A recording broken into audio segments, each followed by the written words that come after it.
once again to coffee time, everyone. Now I've got a super cup of coffee here. I hope you do too. Or a cup of tea. I don't mind. As long as you take a moment, relax, and join us at the sanctuary for coffee time. And today our guest is Ian. Welcome, Ian. Hi. Thanks so much for coming in. It's a pleasure.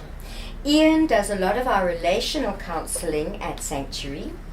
And Ian, I've got a few questions I'd like to ask you today. So we have a lot of marriages and divorce. So can I ask, why marriages and why divorce counselling? Okay, well, unfortunately nowadays there's a link between the two.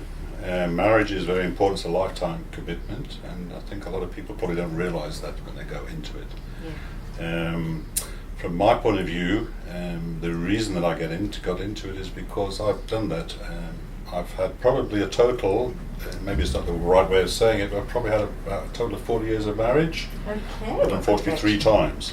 Congratulations, and that's interesting. So yeah, my first marriage was a couple of years, but that was really only to a friend, a school friend. Yeah. So it wasn't serious. The third one, I had 3 children from the third marriage. That divorce was very bitter, and it was tough for the kids, and yeah, so it was quite a contrast to the first one. It's still been quite tough. It still rears its head now and again. Right. But the main thing is that my third marriage, Right. is that God made the choice. Ah. So it's easy to make a marriage to think you know what you want, but often we don't. So that's why the marriage counselling, perhaps pre-counselling, is a good idea. It's more than a Would good you idea. It's recommend essential. it? Of course. Why? Is it essential? Because a lot of people have the wrong view about it, because nowadays a lot of people think it's 50-50, which is totally wrong. It's not a 50-50 thing. It's 100 both sides. Right. And then there's an expectation too in the marriage from this probably comes in from the world. The world encourages you deserve, you're entitled, and you bring that kind of attitude into the marriage. Right. And that's not going to work, because your expectations are going to be crushed probably, because nobody can meet all of your expectations. Right. And we go in from the Hollywood perspective. Yes. My husband, my wife, this person is going to just meet everything, be Yeah. everything to me. And nobody can do that. Only the Lord can do that. Can be for you. Right. But your partner can never do that. But in the time when you first meet and the excitement of the new relationship, so people's view gets blurred. So it's important to not to knock that view. Yeah. But to say, okay, it's a bit more than this. Do you know what it means? Does you know what it means to be committed? Do you know what it means to sacrifice? Because that's what it is. I mean, marriage is about giving, Right. and then giving, Right. and when you've given all you can give, you get some more. Yeah. And that's not what we're told no, very often No, in the no. media. no, and that's where the expectation comes in. And we get a false expectation. Correct. And we get uncomfortable, disgruntled. But do you find that very often there's nowhere to go when that catharsis happens and we suddenly are disgruntled? Yeah. We go to the pub, say, Yeah. and then our friends don't always have the best advice for us. Probably not, because they want to support you and to say, okay, you're doing the right thing. Yeah, that's not for you. And when you start to feel those things, that's when you need help to start with. Right. Obviously, the ideal thing would be to discuss that with your spouse, but when you get to a point where it's not working, then you Right. need some outside encouragement. And you need a new perspective. Right. And we get PhDs for other things, but you can go into marriage without any training at all. Yeah. And guys, I don't know about you, but I got married at 19. I did not know everything there was to know about marriage. And parents are not always fully equipped to help us. And especially if we've come from broken relationships within our own families, maybe we have no support structure to go to. And this is why I like your idea of having premarital counselling, or at least a helpful chat. And the thing about counsellors, Ian, you've been there already. You know a thing or two. So we have life experience very often. That's why we get into counselling. Gosh, if only I'd known. And we want to go and share that with someone else. And the second thing is, we're just that one step removed. We don't know you personally. We can say things, think things, maybe bring to your mind things you never thought about. Whereas a friend or a family member, well, we've heard all that before. Yeah. And so it's good to get advice from the outside. Do you agree? Oh, definitely. But we are one step removed. We've also been there. We've also been in love. And sometimes we've been blinded to things that were really important to us. Perhaps we can share or shed some light on compatibility. Maybe we can get you to ask some questions you'd never asked before, like, how do you feel about childcare? It's like you were saying earlier, you were married, you said younger, so 19. So I got married on my 21st birthday. Oh, well, there we go. How dramatic is that? And what a stupid thing to do is that? Look, it might be all right, like I said to you earlier. If God's in it, then that is the case. But look, when you're young, exactly as you said, your experiences isn't in marriage, right? And it's easy to get bowled over. Right. It doesn't matter whether you're a female or male. Right. You have an emotional attachment, and that's one of the issues in marriages, because an emotional that's probably what ends up driving your marriage a lot of the time. Just emotions? Yeah, the emotion, the happiness, because it's meant to be like this. It's meant to be, knight in shining armour type stuff, but it's not. It's work and it's work and it's work. Like I said earlier, it's about giving and sacrificing. Right. And when you're doing that type of stuff, when you do that naturally, then the response you get from your partner will come naturally. It's not like, okay, you do this, so I will do this. No, yes. It doesn't work. It's not the law laying down, I've got 10 steps, I will follow those 10 steps. Yeah. No, it's more like a heart attitude. Yeah. I liked what you said though. Emotions drive the passion. Yeah. Emotions often drive the negativity well, too. That's exactly right. Then you end up, when you're considering divorce, you have too many knocks during your marriage, right, with no support, right, and after a while you throw your hands in there. Is this worth it? Right. I give up. Right. You end up at that point, and then there's also nowhere to go, or you feel like there's not. You can get some counselling. There you go. And counselling is really, really important for divorce. But one of the strengths of when people are going through divorce is that they need to feel that they're not alone, Right. and that then so they need to share their experiences. Because when you go through divorce, if you think about it, you've had a lifetime experience of, or lifetime expectations. Because people, they live, they get married, they have kids, and they grow old gracefully and happily together. Hopefully, yeah. Yeah, so when things go wrong, you need somewhere to go. It's devastating often. And it's probably worse than death. Really? Going through separation, divorce, because in death, it's final. Right. And you can grieve that person. Right. But obviously, when you're getting divorced, the person's still alive, and there's still a contact because of the children. Right. So you've got to carry on now in a new relationship. Right. You still need the relationship with your ex, whether or when you're separated. You still need that relationship for the sake of your children. Right. But then that's not the time when you're able to have a good relationship. If you have a good relationship, if you can't have a good relationship when you're married, how are you going to have it when you're going through and divorce? Do you often feel that, say people have done their best and they just feel they can't make it together, and they're struggling with the beginning of a divorce. Okay. What can people do? What are the key areas to address for people considering divorce? Okay, so when you're at that point, you're probably feeling a whole lot of stuff. Like we said earlier, that it's traumatic, probably more so than death, and there's a whole lot of emotions that go with that. You'll be feeling anger, you'll be feeling depressed, you'll be feeling anxious, Right. you'll be feeling lonely, Right. and then it affects all issues, your life issues, your work, your social, family. You can have family members that you thought really loved and cared about, and all of a sudden the door's shut. That must be a shock. And so traumatic.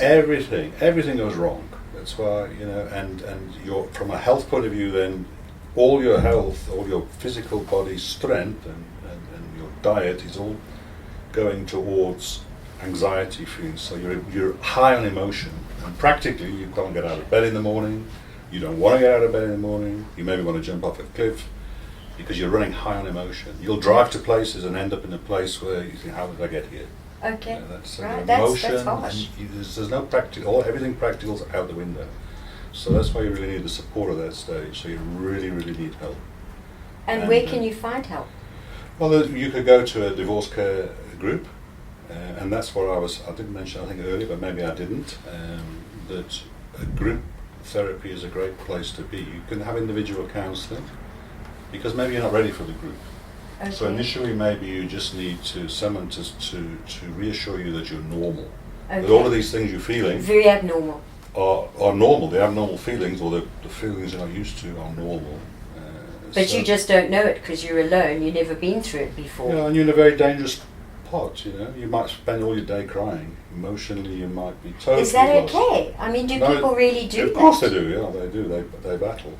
Because well, you know, people want to chuck themselves off a cliff, or they want to take tablets and pills. But I just want to stop you there, because I've seen so many sitcoms and so many movies, and there's so much information out there like, well, I'll just divorce, I'll move on, it'll be quick. I don't see many times the drama. I see it maybe from a woman's perspective, but men bleed too. This is a man and a woman thing, so young and old. A man will often close off and think, okay, we're going through a divorce, but doesn't really know what that means. Same for women, but a guy typically, a woman's probably more in touch with her emotions. Right. But they're going to go through the same pain. So they do go through pain. A lot of pain, an awful lot of pain. You see, folks, if you feel, well, nobody else in the movie seemed to care, why am I odd?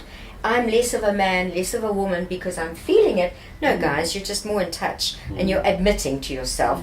And there you go. It can get serious. You can feel terrible. It's good to have counsel, right? But a guy will close off, typically. I know guys who do that. They will close off, even though they're feeling that inside. They don't want to show that because they've got to carry on with their work, they've got to carry on providing, they've got to, whatever they've got to carry on with. Okay. And so the guys will try to carry on with that, and you'll find that they'll go through a divorce and they actually don't know what's going on.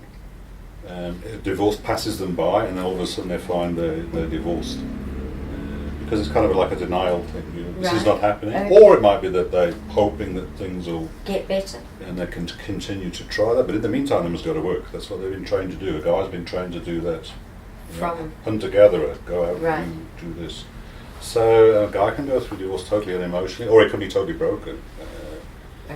Because some guys just can't seem to carry on. So, but either way, you feel a whole lot of stuff that you just can't cope with. So, as I was saying earlier, if you at a point where you recognise that you're battling with the divorce, the separation, wherever you're at, and you're at a point where you've accepted it, because sometimes it's inevitable. You know, it takes two to make a marriage. So So it's not always so going it to can work. be happening to you. There's nothing you can do about it. So, you know, at that point then maybe once you've acknowledged that it is real, you know that you need help. And that's probably where a group therapy will help a lot better, because the first thing you'll feel, I think, is that you're not on your own. That's most common. What people say is that they come into a situation and people share the story, and they go, hey, you know, that's my story. Wow. Or, oh, you did that, you know, or, okay, great. And then it's a safe place. It's a safe place you feel you can share, you can bounce things around. And the divorce care course that I'm involved in, we'll go through all those aspects, different subjects like anxiety, depression, new relationships, forgiveness, reconciliation. And reconciliation may not mean reconciling; it might mean reconciling, like I said earlier, that you're in a position with your ex where you can still come to a point where you can still communicate, because often during divorce it's fighting, it's vicious, it's angry, it's ugly, it's high emotion. So, but you need to get a point to reconcile. It's just a relationship for the sake of your children. Often there's children, and even if it's not for the children, just for the sake of yourself, so the bitterness goes away. You know, some people can end up friends. It's possible. Wow. Okay. With my first wife, we were friends. We were far apart, but we were able to be friends. So there's life after divorce? Yeah, but not always. Some people, there is life after divorce, but there's some people, there is still life, but sometimes, it takes two in divorce to be in a place where they're civil to each other. But it does help to have support. It does help to it's 100% essential. You can't do it on your own. Well, I don't believe you can do it on your own. Okay. So initially you might need a one-on-one, but very often having a group therapy is a way to recover very from divorce. Very, and very you need care too. What about guilt and shame? Well, that's, you feel like you're a failure. That's the first thing you probably will. You feel a whole lot of, I can't say, I can speak for myself. Yeah, if you failed in the marriage, you will feel guilty. If you feel like, you've gone off, you're having an affair, which is a common situation, or you're alcohol, Right. or whatever it is, or you've just been absent, you'll feel guilty because it's always two, it might be 75-25, 60-40, 90-10, but it's never 100% fault on one side. So Ian, I've got a question for you. What can people do if they are struggling in their marriage? Well, as we were saying earlier, they need help, and probably we talked about counselling on a one-on-one basis, because often it's very traumatic. Right. And they're not ready for some kind of group, because you don't want to just go to a group and you feel like you can't share anything. So you don't want to be going there, and I've seen that where people just cry the whole time. It's tragic. They're not ready to be part of the group. Okay. They need to really acknowledge where they're at, and then once they're at that point, then you need some recovery, and that's what the divorce care is about. It's about recovery. Okay. And do you think it's ever a good idea for people who are having a rocky moment in their marriage to go to a group share maybe and just watch what divorced people go through? Because we haven't got the right perspective on divorce many times. Yeah. We think it's much easier than it is. Not always. Many of us know what it is, but some of us think it's easier than it is. Would you recommend that? Well, it's never easier than it is. Marriage is never easy, and divorce is never easy. If they're thinking of separation, then the particular divorce care model doesn't work for. It's not a counselling therapy. It's a group for each individual, each partner in the marriage, to go separately to see what it's about. And often if couples are like that, if couples are in that position, they don't want to go together. They're past counselling. If they're thinking seriously about divorce, they want to find out for themselves. So it's geared to that. And it would prepare them at least. Correct. They'll have some insight of what trauma is coming. Right. Big stuff coming. And here's the thing, folks, it might be like a tidal wave, but a tsunami. No, but it's a hurricane. A hurricane. There's hope. But like everything, the more informed you are, the better the decision can be made. Yeah. And you may not be in the right frame of mind to make the best decisions, but you can listen, you can watch, you can learn. And don't be embarrassed or shy. Don't let your own feelings of guilt or shame or whatever it is, regret, hold you in a prison for the rest of your life. Ian, do you still feel in the same prison of those emotions that you went through? I mean, you were talking about weather elements then, and I mentioned a hurricane, a tsunami, whatever it is. Yes. If you imagine that goes through a town or a village or wherever you're living, it destroys houses, rips off roofs. It's things are finished, it's flattened. Yeah. And divorce is the same thing like that. But in the same way that it's like that, there is a recovery. You can visit that, and it takes time. I mean, to rebuild a town is going to take years, and recovery can take years. And effort. But there is always hope. There's always a light, and you can get there. You just need some tools to get there, and you need to walk the path with somebody or a group of people. That's such a reassuring for recovery. Yes, there's always hope, but at the time, that's why people decide, look, this is it. This is my life's finished. I can't carry on. And don't let bitterness and grief and all those negatives define your future when there's another option. And if you do feel that you really need help, please call the centre, and we can put you in touch with Ian even, and he can guide you to a divorce care centre, one moment, a person, or maybe longer. But come and seek help, and it can be discreet, and you're not alone in this, and it's not that you're in a psychological state. Please, guys, get rid of that. This is just a helpful conversation to help you get through something really serious. If your arm was broken, you'd get help, right? Well, something else inside you's broken, and you just need a bit of help, and maybe a bit more, bit less, whatever. But don't do it on your own if you feel you can't. And it's fine. Not everyone has to know, but for your own sake, go and get counselling. It sometimes helps. Thanks so much, Ian. It's been so insightful. I could talk to you for hours. We'll have you back again. Yeah, we could. But thank you so much. Okay, well, and thank you. God bless everyone. I really hope this has been helpful. And remember that the sanctuary is just a phone call away. God bless you all. Bye-bye now.